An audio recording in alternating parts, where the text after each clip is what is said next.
Olá, você que está conosco aqui no Bom da Notícia. Hoje nós vamos conversar sobre personalidade, sobre a vida, como vencer na vida, né? Como vencer na vida. Hoje está todo mundo naquela de se acomoda daqui, se acomoda dali, e a vida tem tanta coisa a nos oferecer, e é sobre isso que nós vamos conversar aqui e agora com o Wellington Magela.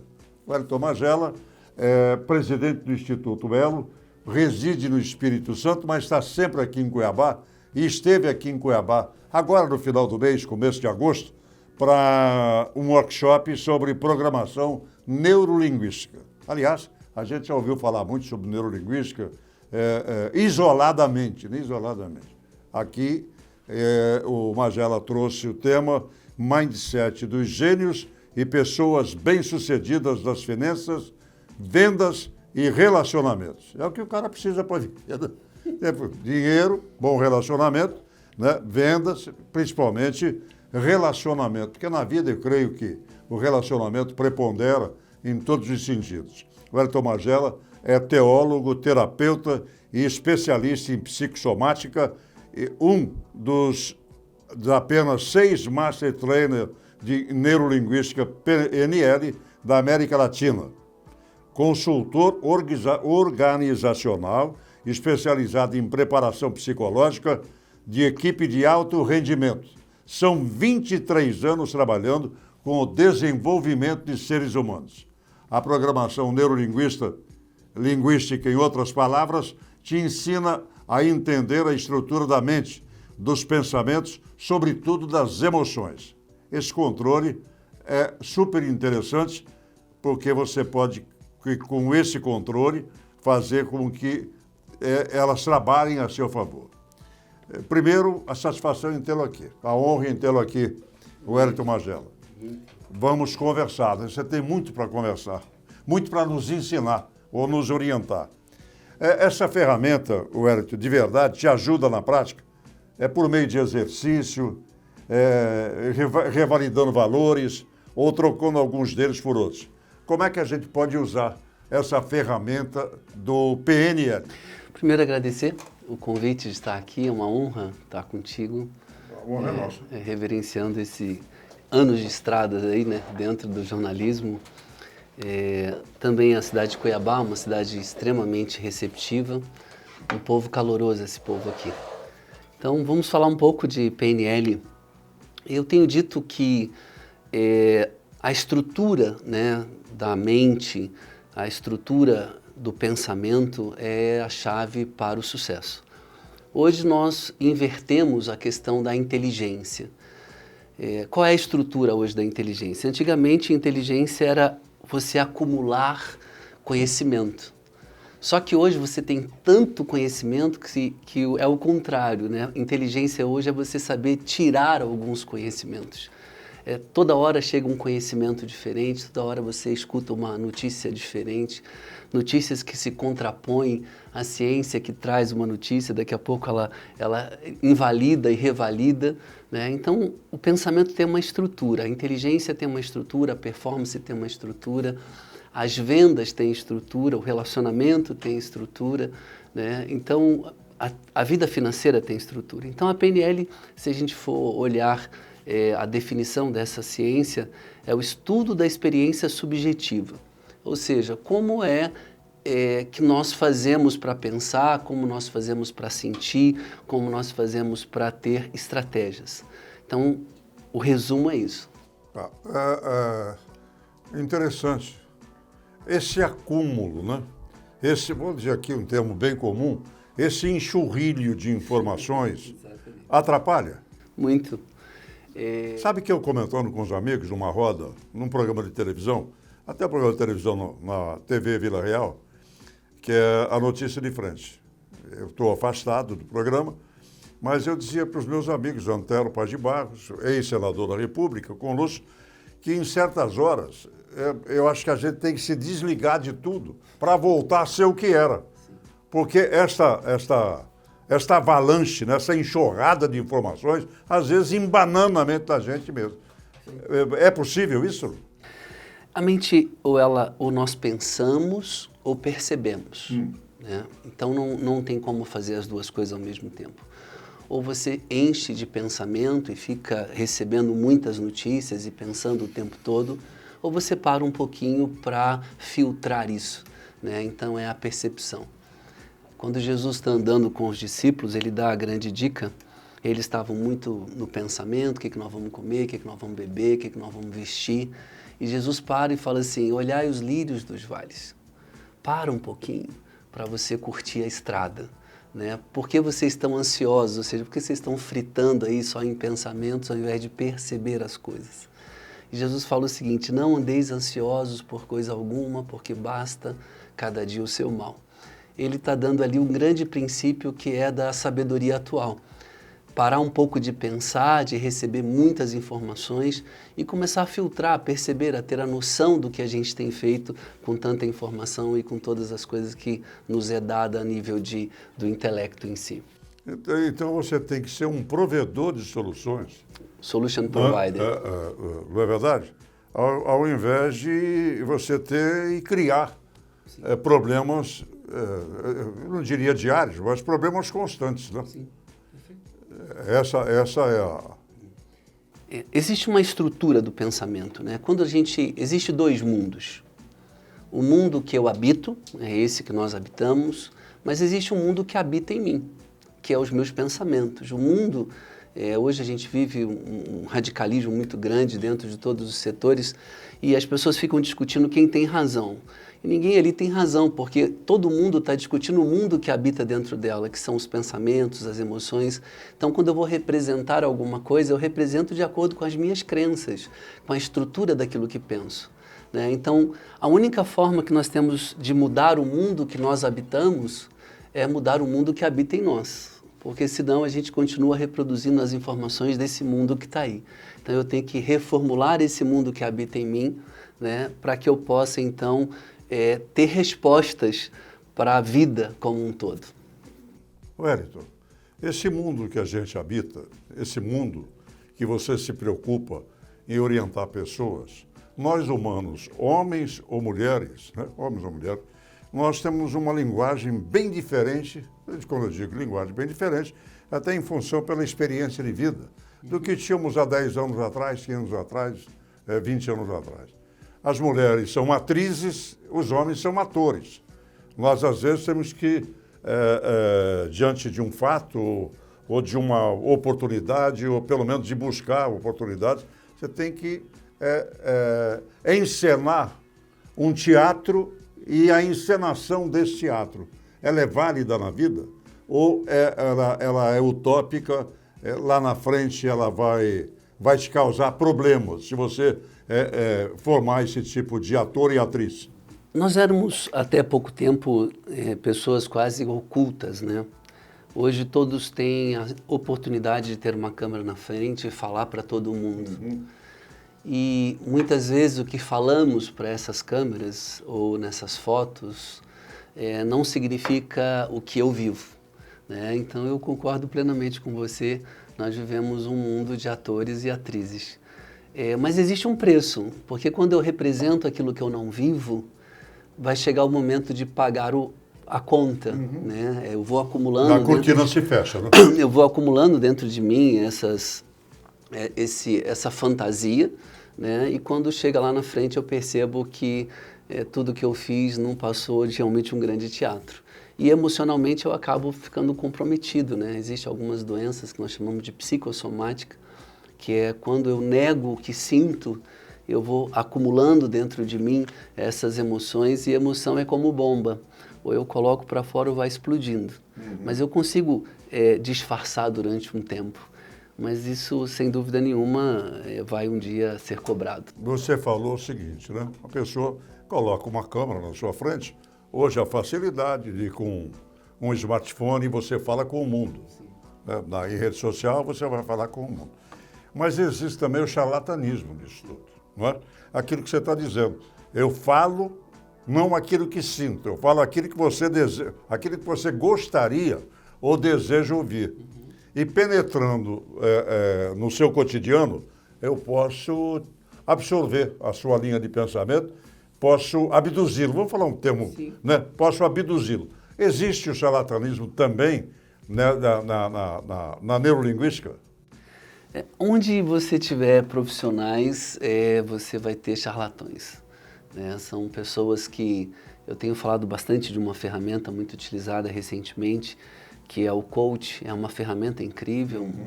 Os Estados Unidos trouxe essa ferramenta de performance, que é o treinador. Mas isso virou tão modinha que o camarada vai para um final de semana, faz um treinamento de 3 dias, ele não consegue lidar com os problemas da própria vida e no agora... máximo um mês, né? 4 finais de semana. Não, se for um mês ainda tá bom, mas tá a bom? maioria das vezes é 3 dias e o camarada sai sem saber lidar com a própria emoção, lidando com a emoção dos outros. Volto a dizer, a ferramenta é muito poderosa, a PNL é muito poderosa, mas você precisa buscar realmente referências de onde você tem feito esses treinamentos, com quem você tem feito esses treinamentos. Uma das coisas muito importantes em venda é quando alguém fala mal do concorrente, você tem que ficar desconfiado dessa pessoa que critica. Mas existe uma realidade razoável. O Instituto hoje faz parte da IN, que é uma associação em Berlim. Eu estou viajando agora, segunda-feira, para Portugal, e eu dou treinamentos em Portugal e treino alguns líderes da França também. Então, quando você tem uma escola filiada a uma regulação mundial, você realmente precisa trilhar caminhos. E isso você evita formar profissionais que não tenham tanta habilidade e conhecimento na área. Mas é muito comum ter charlatanismo em vários... O charlatanismo, né? Você citou, eu posso até dizer a marca, porque até saiu do mercado, né? Que você falava que antigamente você tinha aquele cursinho Valita, né? Cursinho de final de semana, e aí a gente está vendo que existem muitos cursos, nem de final de semana, de uma sexta-feira e um sábado de manhã com coffee break para encerrar, o cidadão já leva um certificado e já coloca no currículo. Isso realmente é mau. Edivaldo, eu sempre falo o seguinte, eu não acredito que um curso muda a vida de alguém, eu não acredito que um culto muda a vida de alguém, eu não acredito que alguém vá para algum lugar e a promessa é que ele vai sair de lá mudado. O que muda a vida das pessoas é a reformulação desse mundo interno. O culto pode ajudar, a missa pode ajudar, a PNL pode ajudar, o coach pode ajudar, mas isso depende muito de quem quer passar pela transformação também, né? Então, nós defendemos no Brasil um processo um pouco mais seletivo, mais profundo, dentro da PNL mesmo, passando por profissionais que tenham pelo menos um reconhecimento e um fundamento naquilo que ensina. Perfeito. Eu não quero fazer um curso de final de semana, mas anotei alguma coisa aqui que me chamou a atenção e por curiosidade até do próprio internauta, pelo que eu senti até agora e pelo olhar da programação neurolinguística, a gente precisa, diante do que você acabou de dizer aí, que as nossas dificuldades precisam ser trocadas pelo diálogo, das oportunidades e desafios que as situações diárias nos propõem. É isso mesmo? Existe hoje uma corrente, e é isso que eu vou falar agora na CDL daqui a pouco, sobre o mindset dos gênios. Antigamente se pensava que a inteligência, a capacidade era um dom, alguém nascia com isso. Uma americana chamada Carol Dweck, ela inaugura o pensamento que a performance ela vem do esforço. Ninguém nasceu inteligente, né? A sua sabedoria se dá aos anos de experiência que você teve dentro do jornalismo. Você vai adquirir ao longo da vida. Ao longo da vida. Então, ninguém nasce com estrela na testa, né? A oportunidade não é predestinada. Hoje eu estava lendo que dos 100% das grandes fortunas brasileiras, 75% vieram de castas inferiores, né? Ou seja, de pessoas que vieram de classes bem menores. Então, a sabedoria não é algo pronto. A capacidade não está pronta. Ela vem a partir do teu esforço. A sabedoria. Sim. A inteligência é inata, né? É questionável isso. Também? Nós temos pessoas com uma predisposição a serem mais, dentro do QI, mais evoluídas. Por exemplo, os alemães, né? Nós temos uma nação alemã, se você for pegar, os grandes filósofos, Schopenhauer, Lutero, Nietzsche, vieram de um povo. Então tem um povo que consegue armazenar informações melhores. Isso nós chamamos de inteligência, que é o QI, a capacidade de armazenar informações. A sabedoria é diferente.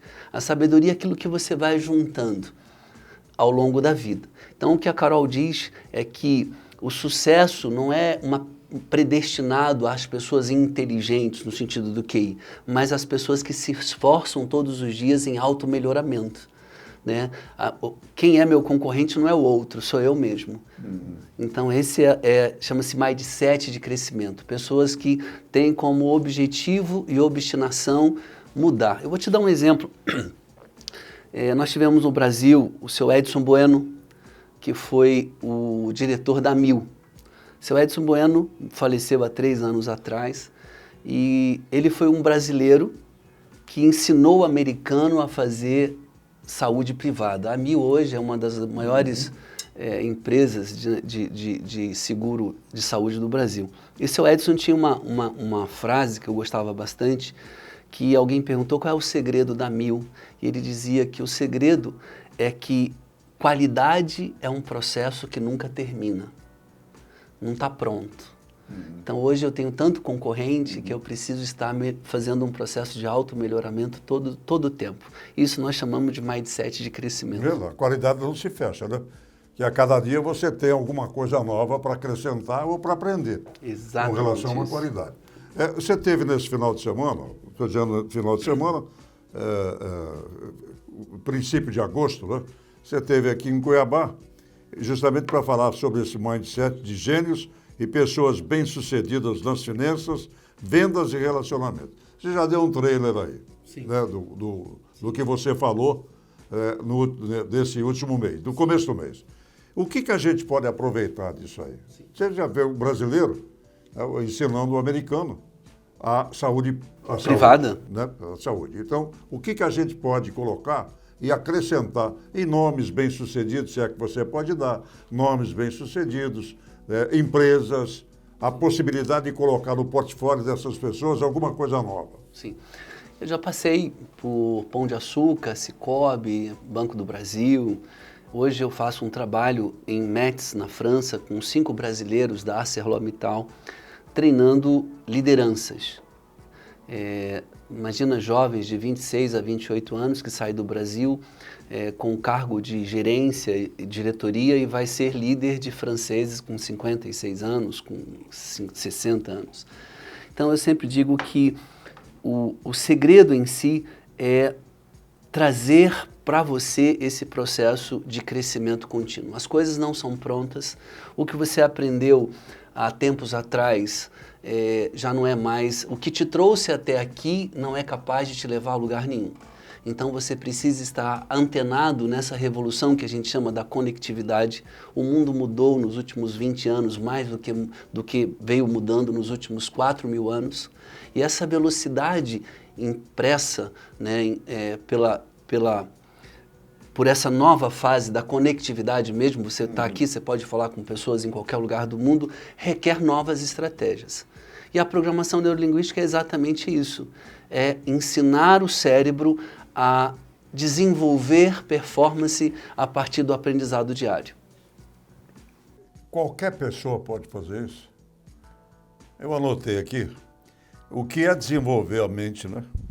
Explorando o que realmente se tem de bom, como, por exemplo, aprender a usar a seu favor a experiência que você tem na vida. Sim. Porque tem muita gente que diz, não, você está velho, está carcomido, mas você tem a bagagem da experiência. Né? Eu tenho filhos e netos, né? Então, às vezes você fala alguma coisa, pô, você está superado. Sim. Hoje a coisa é diferente.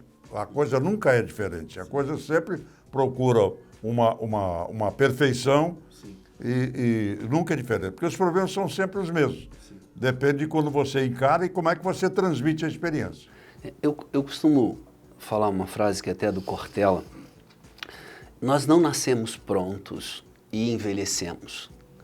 Nós nascemos não prontos e vamos nos fazendo. Quem nasce pronto é carro, geladeira, fogão. Esses nasceram pronto e vão envelhecendo. O ser humano, ele não nasceu pronto, ele vai se fazendo. Então, eu conheço senhores de 70 anos que têm uma mentalidade de 30, com vigor, com a palavra certa é o tesão da vida, de continuar trabalhando como você, de ser produtivo, de ser útil. Então, isso traz uma jovialidade. Mas eu conheço alguns novos de 20 que têm mentalidade de 80, já pararam de aprender. Você tem velhos de 15 e jovens de 80. Exatamente. É verdade? E o mindset, voltando a falar de mindset da Carol, é o mindset de crescimento contínuo. Saber que o sucesso não vem pela tua capacidade em si, do seu intelecto, mas pelo seu esforço. Né? Ayrton Senna falava uma coisa muito interessante, alguém um dia perguntou a ele qual é o seu ídolo, e ele respondeu o seguinte: eu não tenho ídolo. Eu sou apaixonado pelo trabalho, pelo esforço e pela continuidade de melhoramento todos os dias. Então esse é o mindset de sucesso, aquele que realmente quer ser melhor a cada dia. Quero só te fazer uma pergunta, porque tudo que você fala hoje, nós estamos americanizados. As coisas não poderiam ser mais simplificadas para o brasileiro, para que um brasileiro comum, que não fale, que não leia inglês, francês, né, alemão, ele tivesse um tom coloquial de você, é isso aqui e tal. Nós começamos a falar, eu dei exemplo de Edson Bueno, de Ayrton Senna, e normalmente a gente usa muito exemplo de fora, né?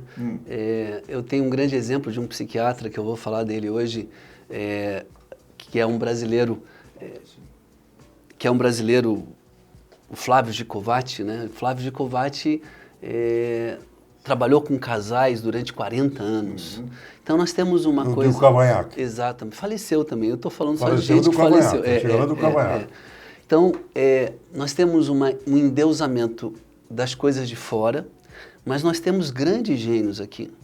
Eu já trabalhei em 8 estados brasileiros, eu trabalho com enfermeiros, com promotores, com desembargadores, com banqueiros, com empresários, e eu sou muito otimista. Eu acho que nós somos um celeiro de qualidade. O Brasil tem muita gente boa que pode, assim como o Edson Bueno, pode ensinar muita gente. Então eu concordo que essa americanização da cultura ou de qualquer coisa não reflete talvez a realidade. Toda vez que a gente passa por sufocos, esse país vive entrando e saindo de crise, é uma grande oportunidade para aprendizado. Né? Eu costumo dizer que enquanto uns choram, tem alguém vendendo lenço.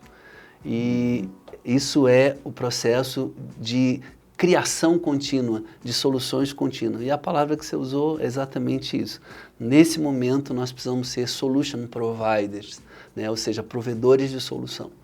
E para isso você tem que ter uma estrutura mental, você tem que ter uma gerência emocional e você tem que ter relacionamento. Então são 3 dicas básicas. Você citou algumas profissões aí, que são profissões de decisões.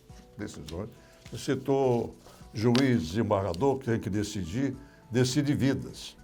E outra profissão, você citou enfermeiro, que salva vidas. Em 30 segundos, 5 segundos, tem que ter uma definição. São profissões super estressantes, né? Como é que é trabalhar? E aproveita que você disse que ia falar sobre psiquiatra, qual é a diferença entre terapeuta, psicólogo, e vou acrescentar aqui o psiquiatra, né? E que leva uma pessoa, e o que também leva essa pessoa que te procura, essas profissões que te procuram, que você trabalha com elas, a pessoa te procurar um terapeuta de PNL. Vamos começar pela psiquiatria. O psiquiatra é aquele que trabalha com diagnóstico de patologias, né? E normalmente se trabalha na psiquiatria com medicação. O psicólogo é de formação e trabalha com tratamento a longo prazo, a nível comportamental, e o terapeuta, ele trabalha com ferramentas holísticas, né? Você tem psicoterapeutas, que hoje no Brasil é regulado também. Então a PNL nos traz uma abordagem mais holística, não apenas do comportamento, mas também do inconsciente, daquilo que você guarda dentro de você, como traumas e outras coisas mais. Então, normalmente, a terapia, nós chamamos de breve, é uma terapia focada, que tem uma demanda A psicologia já é o comportamento, é o histórico. E a psiquiatria é a medicação, né? Trabalha muito mais dessa avaliação farmacológica que a gente diz. Mas a programação neurolinguística não receita, né? Não. Não receita. É a terapia pura. Pura. Pura. É você, como se a gente estivesse no espiritismo ou num centro espírita, você recebe um passe. Sim. Para desestressar, recebe um passe. Seria isso aqui. Quase isso. Quase isso. Nós temos psicólogos hoje que desenvolvem, eu tenho na turma aqui de Cuiabá, vários psicólogos que fazem programação neurolinguística. Porque a PNL, ela nasce, inclusive, da psicologia, né? Foram modelados, Virginia Satir, que era uma psicóloga, Fritz Perls, que foi conterrâneo e aluno de Freud. Então, a PNL, ela tem essa pegada da terapia emocional, mas ela também tem uma pegada do empreendimento, né? Ela trabalha, eu chamo com o pensamento inverso de Descartes, né? Descartes dizia, penso, logo existo. Na PNL a gente fala, existo, logo penso. É o inverso. Mas também é uma forma de compreensão. Não está errado, existo, logo penso, mas também quando eu penso, quando eu consigo estruturar meus pensamentos, eu estou criando performance. Mas quando eu também checo a minha existência, as minhas emoções e consigo apaziguar essa selva aqui dentro, eu tenho pensamentos mais assertivos. Esse final de mês, começo de mês, que a gente está em agosto, você deu esse curso, você anteriormente já esteve aqui com outros cursos e futuramente voltará com certeza para cá, né? Mas eu gostaria de aproveitar essa sua sapiência. Você já falou sobre isso, mas eu gostaria de replicar aqui. O olhar para as dificuldades com olhos de aprendizado e oportunidades e desenvolver uma mente criativa. Para a gente fechar essa honra que você nos dá, o que poderia ser feito com relação a isso? Hoje, nós temos um advento da inteligência robotizada, nós chamamos da inteligência artificial. Há uma tendência grande de que tudo aquilo que for repetitivo, o computador e a máquina vai fazer, né? Na Revolução Industrial, nós nos tornamos mão de obra. E hoje, a mão de obra, as máquinas, elas cuidam. O que nós precisamos hoje é cérebros de obras. E o cérebro de obra é aquele que é criativo. Nunca houve tanta urgência para processos criativos do que esse. As pessoas falam que vivemos em crise. Eu trabalho com pessoas criativas. E no meio da crise, a criatividade é que traz soluções. Então, não há nenhum outro campo mais fértil do que a crise para você inovar. Um exemplo claro. Eu tenho uma cliente que ela tem uma floricultura. E a floricultura vende o quê? Flores. Ela, pensando e reformulando a estratégia, ela começou a vender café da manhã, junto com as flores. Ela percebia que os casais ficavam muito animados, ela começou a vender flores, café da manhã e vinho. Ela começou, então, a ornamentar quartos dos casais para que eles tivessem uma noite de amor mais inspirada. E ela passou a ornamentar também a igreja onde ela frequentava. E é muito engraçado porque ela ornamenta quarto de motel, né? E o carro é pilotado da floricultura. Então a floricultura, o carro sai do motel direto para a igreja. E às vezes sai da igreja direto para o motel. Então não deixa de ser criatividade. Criatividade. Hoje, nesse advento onde a inteligência emocional replica conhecimentos prontos, é hora da criatividade. E quem a tiver, esse é o candidato ao sucesso desse atual momento, né? Então a crise também nos traz essa criatividade. Na PNL nós chamamos de TOTS. A base do pensamento é o testa, opera, testa. Então eu vou tomar essa água e eu vou segurar aqui, vou fazer um teste que eu já tomei 2 vezes, então eu já sei. A cadeira aqui, ela deu uma balançada aqui, então eu vou testando e vou me colocando seguramente aqui. Então a mente faz isso, nós testamos e operamos até encontrar saída. Então nós fazemos isso no chuveiro. Quando você vai botar água quente, você testa, opera, testa e depois você toma o seu banho. Nesse processo que é de criar soluções, não existe outra máquina do que o cérebro humano mais capaz de inventar a solução. Então, aquilo que as pessoas falam que vivemos num momento de crise, eu falo crise para quem não é criativo, porque os criativos estão aí pensando o que fazer no meio dessa Perfeito. dessa Se você dificuldade. perdeu essa palestra, esse curso que o Wellington Magela, na sua passagem no começo de agosto, teve aqui, em setembro o Wellington vai voltar a Cuiabá. E você tem agora em caracteres aí, que você está lendo, o número do telefone dos representantes do Wellington aqui. Você pode, a partir de agora, se inscrever, tomar maiores conhecimentos com relação à vinda desse gênio que a gente está conversando aqui, nesse instante, aqui em Cuiabá. Wellington, é redundância a gente dizer que foi um prazer enorme tê-lo aqui. Aprendemos muito, muito, mas muito mesmo. Foi uma aula. Muito obrigado por esses ensinamentos e que quem vai para o curso com maior profundidade, evidentemente, vai poder sugar muito mais dessa sua inteligência. Eu que agradeço. Agradeço também a Thaís, a sua filha, que é uma pessoa muito querida, que também fez com que nós chegássemos até aqui. Thaís é a minha pequena notável, a Marisa Batalha, que é a editora-chefe aqui do Bom da Notícia, são fissuradas no PNL. Tá? Grande abraço. Muito obrigado pela vinda, foi uma honra. Para você, internauta, até o nosso próximo encontro.